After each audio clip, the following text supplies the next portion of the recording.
Life never warns us before it knocks us down. It does not whisper, "Be careful, the ground is coming." It simply pulls the rug from beneath our feet and waits to see what we will do. For many of us, the first real fall happens when we are young. It may be the first time we failed at school, the first time someone we trusted walked away, or the first time a dream we held so close slipped through our fingers. I remember my own first fall as if it happened yesterday. I was just a teenager, full of ambition and energy, ready to conquer the world. I had joined a local basketball team, believing with all my heart that this was the start of something great. I practiced every day, shot hoops until the sun disappeared, and dreamed of wearing the jersey with pride. But when the time came for team selection, my name was not on the list. At that moment, the world seemed to collapse. I had given everything I knew, yet it wasn't enough. My chest tightened, and for days, I carried the weight of disappointment. This was my first taste of falling hard, painful, and unforgettable. But here is the truth: the first fall is never about the loss itself. It is about the lesson hidden within. Failing that selection taught me something I could not have learned in victory. It taught me that dreams require more than passion, they require resilience. It showed me that sometimes you will give everything and still come up short. That is life's way of asking, will you try again? We all remember our first fall. Some people never recover from it. They let it define them. They carry the label of failure like a scar across their identity. Others, however, take that pain and turn it into fuel. They decide that one rejection, one loss, one mistake will not be the end of their story. Falling once hurts. But it is also a door opening, a test of your spirit. The Japanese proverb reminds us, fall 7 times, stand up 8. That is the essence of growth. Falling is not the enemy. Staying down is. If you are listening right now and thinking of your own first fall, I want you to know this: you are not alone. Everyone you admire has been there. Every champion, every leader, every dreamer has felt the sting of failure. What makes them different is not that they never fell, it is that they always stood back up. The first fall may leave you bruised, embarrassed, even hopeless. But it is also the moment life asks you to decide: will you surrender to the weight of defeat, or will you rise, stronger and wiser, ready for what comes next? Because in truth, falling is just the beginning of your story. Every journey worth taking will break you at some point. It is not a matter of if, but when. You will face a moment when everything feels like it is falling apart: your plans, your confidence, even your belief in yourself. This is what we call the breaking point. Think of a seed. It must break apart before new life can grow. Without breaking, it stays locked inside, full of potential but never alive. The same is true for us. Growth comes when life cracks us open, exposing the raw parts of who we are. I have known my share of breaking points. There was the time I lost my job after years of dedication, sitting across from a manager who could not even look me in the eye.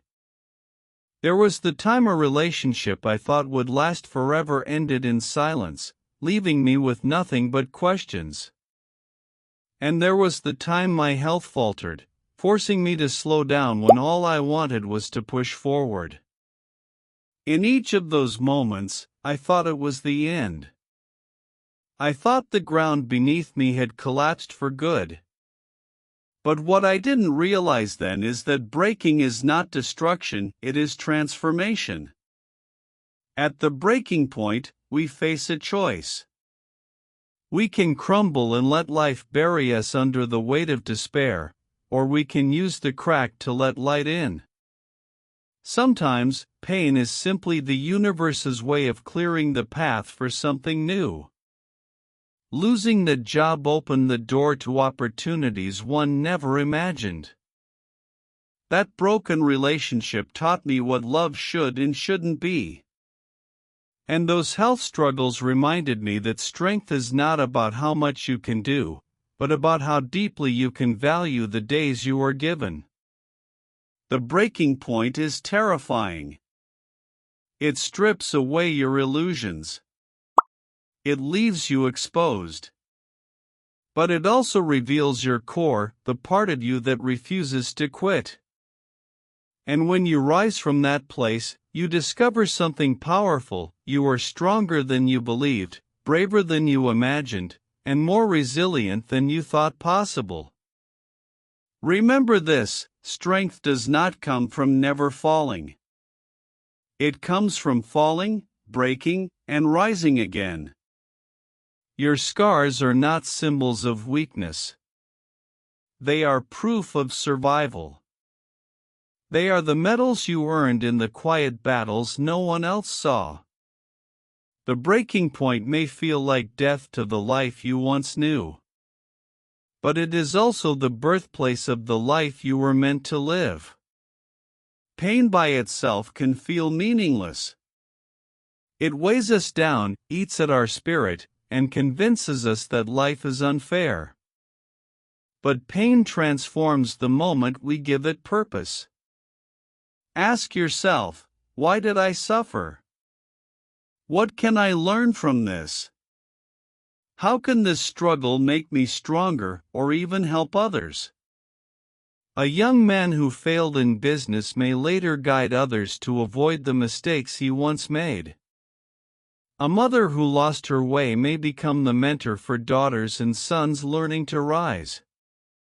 A worker who was rejected may discover a hidden talent and build a path he never imagined. This is how defeat becomes purpose. And purpose is powerful. It gives us a reason to keep moving forward, even when the road is rough. I have seen this in my own life. After losing something I thought I could not live without, I began to write.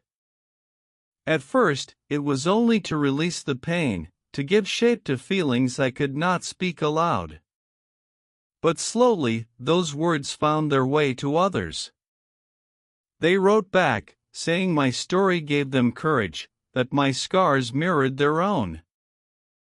And suddenly, my pain was no longer just mine. It was fuel. It was connection. It was purpose. When you stop asking why me, and start asking what now, everything shifts. Pain stops being the weight that crushes you and becomes the fire that pushes you forward.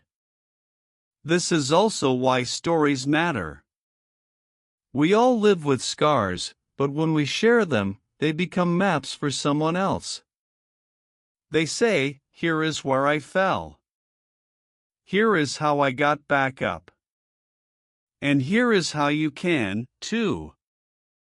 If you are in the middle of defeat right now, I invite you to reframe it. This is not the end. This is the chapter that will one day inspire someone else. Your tears today may become the words that guide another person tomorrow. Defeat does not define you. What you do with it does. Resilience is not built in one grand gesture. It is forged in the small, daily choices we make. When you wake up each morning, you face a decision: will I stay down, or will I rise? When fear whispers in your ear, you must choose: will I let it control me, or will I take a step forward anyway? When exhaustion pulls at your body, the question remains: will I give up, or will I keep moving just one more day? Progress is not about leaps.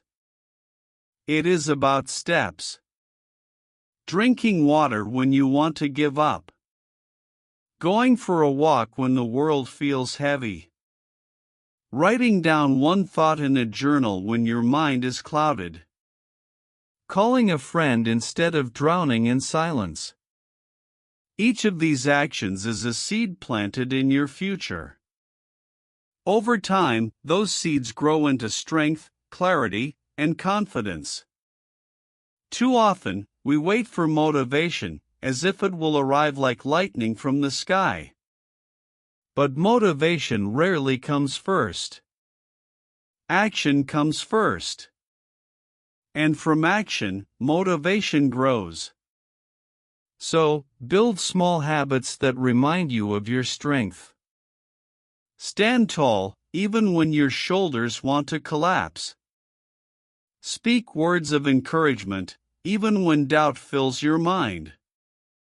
Show up for yourself, even in the smallest of ways. Because resilience is not about avoiding the fall. It is about training your spirit to rise quickly, every single time. Each choice you make is a reminder to yourself, I am still here. I am still standing. I am not finished yet. Now, take a moment to look back. Think of every fall you have faced, every rejection, every heartbreak, every night you thought you would not survive. And yet, here you are. You are listening, breathing, still standing. That alone is victory. Pain was never meant to destroy you. It was meant to shape you. Every wound has carved wisdom into your soul. Every scar has taught you compassion, resilience, courage. And every time you stood up after a fall, you proved to yourself that you are stronger than life's storms. So the next time you stumble, and you will remember this truth, fall 7 times, stand up 8. Do not let failure be the period at the end of your sentence. Let it be the comma, the pause, before the next chapter of your rise. You are not defined by the number of times you fell. You are defined by the fact that you always got back up. And know this, you are never too old, too tired, or too broken to rise again. As long as breath fills your lungs, there is a new chance waiting. A new dream, a new chapter, a new strength. Fall 7 times, stand up 8. And with every rise, remind yourself, I am not defined by what hurt me. I am defined by how I rise. This is not the end of your story. It is the beginning of your victory. Before we finish, I want to leave you with this thought: every time you fall, every time you rise again, you are writing your own story. And stories are powerful. They shape who you are and inspire others. If today's story gave you strength, stay with us here on Tailcrafter English. Together, we explore more stories that touch the heart, build your confidence, and help your English grow step by step. Remember, your journey is unique. Don't chase perfection, chase progress. Subscribe to the channel, share this story with someone who needs it, and let's keep walking this path together. Your voice matters, your story matters, and most of all, you matter.